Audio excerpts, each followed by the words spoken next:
Halo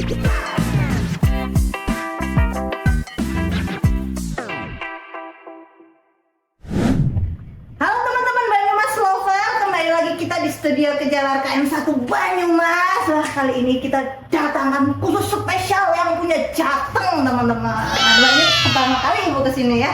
Kita bawakan bukapernya BKKBN-nya Jateng, bundanya TPK nih teman-teman. Kebetulan sekali di Balai Diklat KKB Banyumas saat ini sedang ada TOF para fasilitator yang akan nanti memfasilitasi orientasi di 35 kabupaten di Jawa Tengah. Betul ya Ibu ya? Ini semua serentak ya, tadi sudah dibuka sama Ibu langsung. Ibu, ini karena teman-teman mungkin sudah nggak sabar, kasih pesan dulu biar teman-teman TPK semangat. Kira-kira pesan buat teman-teman TPK di Jawa Tengah apa ya Ibu? Oke, terima kasih. TPK ya, tim pendamping keluarga. Tim pendamping keluarga ini adalah garda terdepan di dalam upaya pencegahan maupun penanggulangan stunting, mencegah anak-anak yang lahir dengan gejala stunting, berat kurang dari 2.500 gram, tinggi kurang dari panjang maksudnya kurang dari 48 cm, mencegah lahirnya stunting, bayi dengan stunting dengan gejala-gejala stunting. Kemudian menanggulangi, artinya yang memang sudah punya masalah dengan tinggi badan, berat badan, kecerdasan ya, perkembangan maksudnya itu ditanggulangi. Medan tempurnya ada di keluarga. Yang melakukan pendampingan kepada keluarga beresiko stunting adalah TPK. Jadi tim pendamping keluarga itu punya tugas yang sangat mulia ya, punya tugas yang honornya besar sekali. Honornya 1 juta, sabar, jujur, tawakal dari Allah Subhanahu wa Ta'ala yang akan dipetik di hari kemudian. Ya, honor yang tidak terkira. Karena kita tahu bahwa amal yang tidak terputus itu adalah ilmu yang bermanfaat. Nah, selain ilmu yang bermanfaat, kemudian ketika tim pendamping keluarga melakukan pendampingan, kemudian keluarga yang didampingi keluar dari stunting atau berhasil membentuk anak-anaknya menjadi anak-anak yang sehat, cerdas, sehat lahir dan batin, sehat fisik dan sehat mental, maka insya Allah tim pendamping keluarga ini akan punya amal yang besar sekali ya. Baik, karena itu sebagai garda terdepan tim pendamping keluarga harus punya keterampilan, harus punya pengetahuan yang mumpuni untuk bisa melakukan pendampingan kepada keluarga. Selain itu juga tim pendamping keluarga harus bisa memahami keluarga yang didampingi, karena kita tahu bahwa keluarga-keluarga yang didampingi ini macam-macam ya, kulturnya macam-macam, latar belakang pendidikannya juga macam-macam, masalahnya juga macam-macam. Oleh karena itu tim pendamping keluarga ini adalah orang-orang yang luar biasa yang harus bisa memahami keluarga ya, memahami baik dari sisi keluarganya maupun memahami bagaimana kebutuhan keluarga, apa yang harus diintervensi dari keluarga itu. Karena tim pendamping keluarga itu kan tugasnya selain memberikan komunikasi, informasi dan edukasi, perubahan perilaku ya, kemudian melakukan rujukan, kemudian juga melakukan upaya untuk bisa memberikan akses kepada keluarga, mencarikan akses kepada keluarga ketika menerima bantuan ya, untuk bisa menerima bantuan, itu semua memerlukan pengetahuan dan keterampilan. Tapi di luar itu yang paling penting adalah punya komitmen yang bagus. Maka jadilah TPK yang bisa memahami keluarga, tahu apa yang harus dilakukan di dalam melakukan pendampingan keluarga, kemudian juga punya komitmen yang bagus, punya cita-cita dan tekad untuk mengentaskan keluarga dari bahaya-bahaya stunting. Luar biasa sekali ya Bu TPK. Iya. Nah di tahun 2024 ini Ibu, orientasi itu kira-kira apa yang akan ditingkatkan lebih nih dari yang beda dari tahun sebelumnya? Di tahun 2024 TPK-nya ini ditingkatkan apanya yang kira-kira? Kalau di tahun 2023 kita akan lebih banyak kepada pengetahuan ya, lebih kepada teori ya, teorinya. Maka tahun 2023 apa yang sudah diperoleh di tahun 2024, apa yang sudah diperoleh di tahun 2023 itu ditambah dengan pengetahuan dan keterampilan utamanya tentang bagaimana pendampingan secara konkret, memahami masalah. Setelah di tahun 2023 ini kita kan sudah melakukan berbagai evaluasi. Bagaimana stunting kita mulai 2021 bisa turun walaupun cuma sedikit di tahun 2022 menjadi 20 dari 20,9 menjadi 20,8 turunnya 0,1. Kemudian kita sudah bisa melihat ya bagaimana kenapa kok turunnya nggak banyak, masalahnya seperti apa di tahun 2024. Nah, berdasarkan apa yang kita temui di tahun 2023, maka tim percepatan penurunan stunting kemudian mengcreate workshop ya tentu saja dengan tetap mengacu kepada apa yang sudah dirumuskan oleh BKKBN pusat gitu kan, kemudian diselaraskan ya dengan apa yang menjadi masalah di Provinsi Jawa Tengah, kemudian dipilih dari sekian banyak pesan-pesan kunci yang ada di modul ya, kemudian yang akan dipilih sesuai dengan apa yang menjadi masalah di Jawa Tengah gitu. Insya Allah karena ini adalah akhir tahun ya, tahun terakhir dari Perpres 72 tahun 2021 tahun 2024, nanti tahun di bulan Oktober kita sudah diukur lagi ya bagaimana apakah turun, apakah naik. Sementara yang tahun 2023 datanya kita masih belum rilis ya, maka kita harus mengupayakan bahwa tim pendamping keluarga bersama para relawan yang lain, karena kita tahu bahwa yang melakukan pendampingan kepada keluarga ini tidak hanya tim pendamping keluarga, tapi juga banyak relawan-relawan lain. Bersama-sama relawan lain, tim pendamping keluarga bisa mengupayakan bahwa pendampingan ini bisa dilakukan sesuai dengan masalah yang ada di keluarga itu. Mudah-mudahan dengan demikian bisa memberikan kontribusi terhadap upaya penanggulangan stunting yang nanti bisa tercermin dari turunnya stunting berdasarkan evaluasi. Luar biasa sekali. Kayaknya ini mungkin agak beda kemarin ya Bu di Jawa Tengah. Sepertinya ini akan jadi terobosan yang unik karena langsung menyasar ke kebutuhan yang tadi Bu ceritakan ya, sesuai dengan yang ada di Jawa Tengah. Wah, luar biasa sekali ya teman-teman ya. Wah, ini saya agak grogi sebenarnya. Kayaknya asik Bu yang lain ya. Mungkin untuk teman-teman TPK itu tadi pesan-pesan dari Bunda kita ya, Bunda TPK Jawa Tengah. Wah, terima kasih Ibu untuk semangatnya yang tadi sudah disampaikan. Dan ada berapa ribu ya Bu TPK? Kita punya, Jawa Tengah punya 83.000 ya, 83.000. Kalau di Indonesia itu ada kurang lebih 600.000 kan tim pendamping keluarga. Kita itu punya 27.000 tim. 27.000 ini karena setiap tim itu ada 3 orang, maka kalau 27.000 dikali 3 itu berapa itu? Ya, kurang lebih 80.000. Ya, jadi saya kira diklat ini luar biasa karena akan dari pelatihan ini akan melatih sebanyak 83.000 di tangan teman-teman diklat inilah akan dipastikan bahwa apakah tim pendamping keluarga di Provinsi Jawa Tengah itu akan bisa melaksanakan tugasnya sesuai dengan apa yang kita harapkan ya.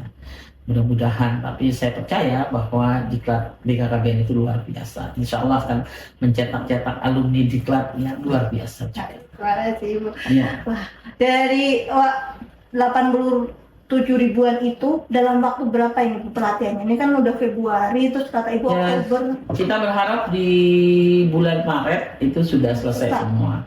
Tapi kita punya 1.676 angkatan loh. Jadi setelah pelatihan hari ini sampai dengan 4 hari ke depan melatih sebanyak 608 orang. Maka setelah itu teman-teman yang dilatih pada hari ini yang sampai dengan 4 hari ke depan akan melatih sebanyak 83.000 tim pendamping keluarga yang tergabung di dalam 1.676 angkatan. Tersebar pelatihannya di 35 kabupaten kota. Kita hitung saja kalau rata-ratanya 1.676 dibagi 35 itu berapa itu? akan berapa lama itu kalau pelatihannya sehari 1676 dibagi 35 berapa ya, kurang lebih ya sekitar 5 ya. Ya kurang lebih berapa itu ya, 5 atau 16 sampai kurang lebih sekitar seperti itu ya. Tapi kita upayakan bahwa hari raya nanti semua sudah selesai, artinya tim pendamping keluarganya sudah selesai di refresh keterampilannya ya di dalam melakukan pendampingan, pengukuran gitu ya. Kemudian di dalam memberikan pembelajaran komunikasi kepada tim pendamping keluarga. Sudah selesai itu tim pendamping keluarganya di workshop. Nanti kemudian bulan 4 sampai dengan bulan 10 mereka sudah bisa action. Tapi sebelum orientasi mereka tetap melakukan pendampingan atau libur dulu gitu? Oh enggak dong, kan kalau misalnya melakukan pendampingan kan itu tidak boleh kehilangan momen gitu ya. Kalau misalnya mereka libur dulu, nanti yang ibu hamil keburu melahirkan gitu kan ya. Walaupun belum orientasi. Iya, kan mereka nanti kehilangan momentum namanya. Jadi kan mereka pada dasarnya dalam 2023 sudah dilatih. Dan ini kan semacam refreshing dengan penajaman, isi pesan ya, penajaman isi pesan yang dibuat tadi seperti yang saya sampaikan berdasarkan masalah-masalah yang ada di 2022-2023. Jadi ya mereka tetap bisa melakukan pendampingan dengan ilmu yang mereka sudah dapat, gitu kan. Dan kan Diklat BKKB ini melakukan pendidikan dengan pendidikan orang dewasa, ya kan. Ada sesi belajar mandiri yang saya rasa selama diklat maupun setelah diklat tetap saja harus belajar. Ya, apalagi ilmu terapan yang banyak sekali diperoleh oleh mereka ketika mereka melakukan pendampingan, learning by doing lah.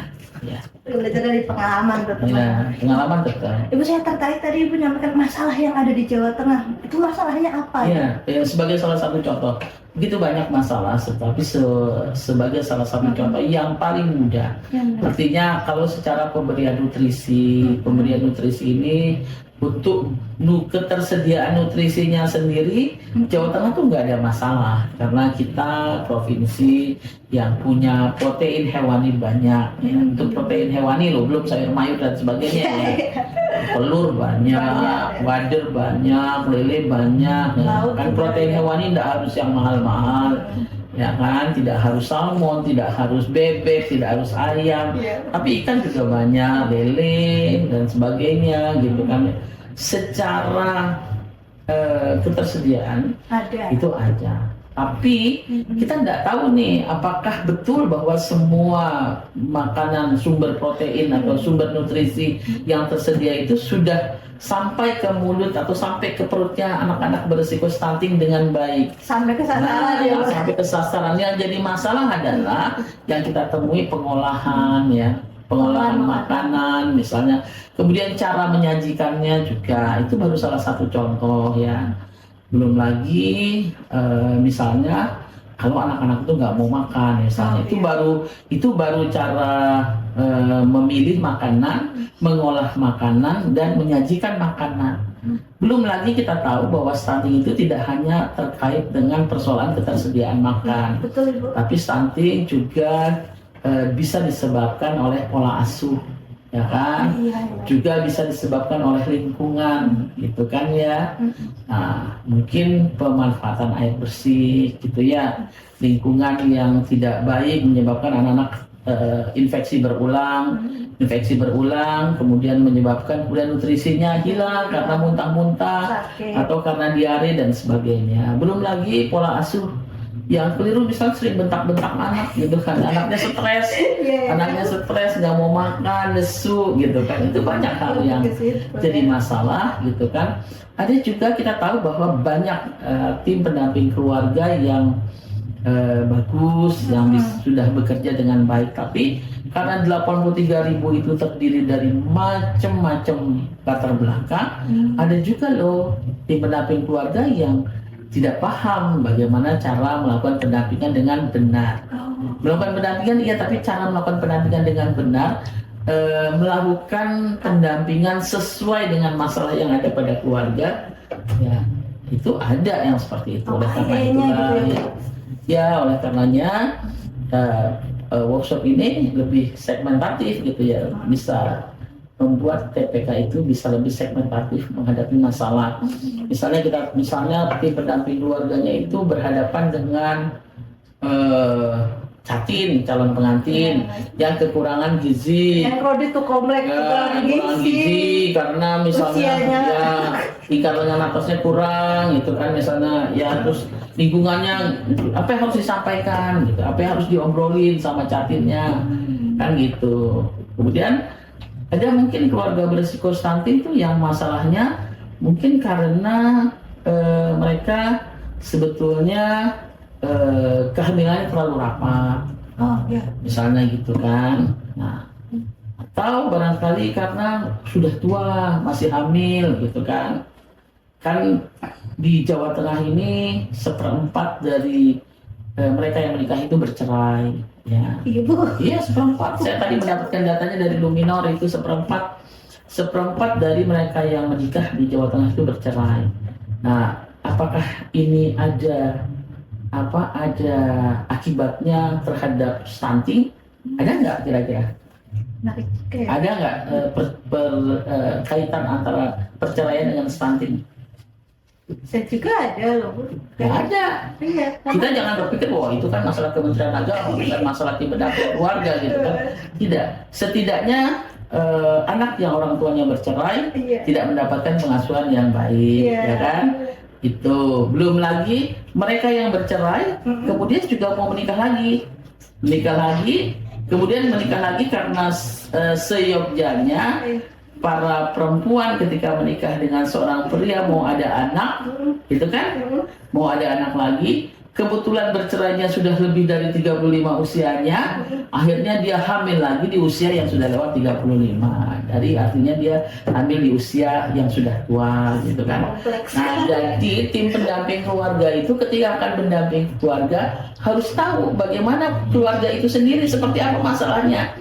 Ya kan? Belum lagi tim pendamping keluarga, kita tahu bahwa kader itu yang mau jadi tim pendamping keluarga itu tidak banyak orangnya, ya kan? Tim pendamping keluarga itu bisa saja mereka itu tidak mungkin cuma lulusan SMA. Keluarga yang didampingi itu ternyata pendidikannya lebih tinggi, misalnya begitu kan. Terus kemudian punya perasaan minder untuk mendampingi. Padahal kita tahu bahwa keluarga berisiko stunting itu tidak hanya dari mereka-mereka yang pendidikannya rendah atau mereka-mereka yang pendapatannya rendah, tapi ada juga loh yang orangnya sebetulnya penghasilannya banyak tapi anaknya stunting. Padahal tim pendamping keluarga itu tidak boleh memilah-milah mendampingi siapa. Ketika keluarga itu tergolong menjadi keluarga berisiko stunting, maka harus didampingi sepanjang mereka mau didampingi dan membuka pintu. Tapi kalau tidak pun harus dibujuk untuk bisa bersama-sama di dalam upaya untuk mewujudkan anak yang sehat, kan gitu. Banyak masalahnya, tidak saja terjadi di Jawa Tengah saya kira, tapi juga terjadi di banyak tempat. Bu, ini saya makin tertarik nih. TPK itu tadi yang Ibu ceritakan nanganinya kompleks banget Bu, banyak urusannya, bisa macam-macam. Kira-kira kita BKKBN bekali TPK itu apa aja? Dibekali apa aja senjata? Ya, pertama cara berkomunikasi ya. Jadi kalau misalnya kita peras ya, kita membekali dengan bagaimana mengukur. Mengukur ini adalah mengukur memahami bagaimana kondisi dari yang keluarga-keluarga yang didampingi, ya, antara lain memahami bagaimana memverifikasi, memvalidasi. Ini udah ada data nih dari PK 23 dari pendataan keluarga yang sudah dilakukan BKKBN sepanjang tahun 2021 sampai tahun 2023 sudah ada datanya. Tapi kan ketika melakukan pendataan kan itu di bulan Juni, misalnya terakhir di bulan Juni 2023. Datanya bukan data terbaru dong. Maka tim pendamping keluarga harus mendampingi keluarga dengan isi pesan sesuai dengan kondisi yang terkini. Maka tim pendamping keluarga harus melakukan validasi dengan data yang terbaru, karena dialah yang mengunjungi rumah itu, dia yang paling tahu bagaimana kondisi keluarga itu sekarang, gitu kan. Mengukur. Nah, setelah mengukur, bagaimana menyampaikan isi pesan dengan baik, tadi yang Mbak katakan tadi, berkomunikasi, ya kan. Sudah itu kemudian bagaimana tahu tentang ketahanan pangannya, ya ketahanan pangannya, mengukur, mengevaluasi, melaporkan, ya, gitu. Dan juga didampingi. Ya, melakukan pendampingan, mengukur, mengevaluasi, mengkomunikasikan, gitu kan, paham dengan situasinya. Jadi kemudian TPK ini juga harus tahu lingkungan di sekitar supaya tahu. Katanya salah satu tugas TPK ini kan mencarikan bantuan, ya. Iya. Mencarikan akses lah kalau nggak kenal sama orang yang nggak tahu bagaimana ada sumber-sumber bantuan. Ya kan, jadi memang tugasnya TPK tuh banyak, tapi setidaknya TPK tahu saja, bisa saja mengenali keluarga, lalu bisa berkomunikasi sesuai dengan masalah yang ada di dalam keluarga. Sederhana. Ya. Mantap tuh, tentang aja teman-teman TPK dimanapun berada bekalnya lengkap, termasuk kalau ikut orientasi pasti dibekali buku saku TPK. Dia ada pesan kuncinya tuh, buku saku banyak tuh kalau dari kelas. Iya, nggak usah takut nggak perlu takut dengan begitu banyaknya tadi masalah. Di buku sakunya sudah dijelaskan. Kalau Anda bertemu dengan Catin, Anda harus bicara apa? Catin gitu cake kan. itu udah. Catin cake harus bagaimana? Kalau bertemu dengan ibu hamil harus bicara apa? Gitu kan ya? Iya. Sudah ada kan? Sudah ada kan, mudah. Kemudian sumber-sumber bantuan itu di mana saja? Kan itu sudah ada. Artinya yang penting terus mau belajar. Karena tugas kita mengajari orang lain, jadi kita juga harus mau belajar. Karena gimana kita mau belajar ngajari orang kalau kita sendiri nggak belajar. Tuh, udah jangan lupa digaji 1 juta ya, Bu. 1 juta. Sabar, jujur, tawakal. Kalau gaji dari pemerintah itu bukan gaji namanya, ya. Itu cuma uang jajan ya. Tapi honornya besar sekali dari Allah Subhanahu wa taala ketika keluarga yang didampingi, kemudian anaknya sehat, kemudian anaknya sukses. Tuhan tuh nggak tidur loh. Amal jariah ya, amal jariah. Jadi siapa yang mendampingi, siapa yang ngajari kan gitu. Karena amal yang tidak terputus adalah ilmu, gitu kan? Oke. Terima kasih, Bu. Mungkin kali ini cukup sekian ya teman-teman. Terima kasih Ibu dan sampai jumpa di kesempatan yang lainnya.